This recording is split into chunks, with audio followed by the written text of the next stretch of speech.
A while back, I did a video about how to maintain your knitting machine, and I noticed that one of my sponge bars was totally flat on my knitting machine. So today I'm going to replace it. So the first step was I took the old sponge off and then I cleaned the groove with rubbing alcohol. And I was doing this to get rid of any like residue and dirt and any extra stickiness that was left there from the old sponge. And the new sponge that I'm going to put into the bar, I actually found on Amazon looking up knitting machine sponge bar replacements. And it came up and it was the right size. So I went ahead and ordered it. Now I'm going to use an adhesive to attach the sponge to the bar. And I'm just using E6000 because that's what I had here in the studio. So I'm putting that through the groove. And then I'm going to take the new sponge, which is nice and fluffy, and I'm going to push it down into the sponge bar groove. And the new sponge is nice and full and fluffy, so it's the correct width, but I do have to kind of give it a little push as I go just because I want to make sure that it adheres nicely to the adhesive that's inside the bar. So I'm just kind of pressing it down as I go to make sure it's getting some good adhesion to the adhesive there.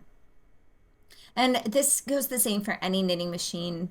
You'll just want to measure the width of the sponge bar and make sure that you're getting the sponge, replacement sponge, that's the correct width.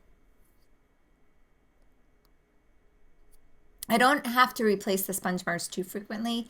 Usually it's like once every like 3-4 years, depending on how often you're using your machine. And then easy enough, after you've got the sponge completely in place, you cut off any excess that's on the edge. And then you use some Scotch tape to tape around where the sponge meets the tip of the bar. So it's just like a nice clean transition. And you just sort of wrap it around. You can do it a couple times if you want, just to make sure it's nice and stable. And then you're going to do that on both sides. And I went ahead and just kind of pressed the sponge back down a little bit further. And now because this new sponge is really fluffy compared to the sponge that I had taken out, it was really kind of a tight fit to get it back into the machine. So it took a little bit of muscle. But I got it back in, and now my knitting machine is working beautifully. So it's really easy to work with now. And then when you put it back in, you're going to do it with the metal side up and then the sponge facing down. So here I'm just taping up the other side. So you just tape both sides.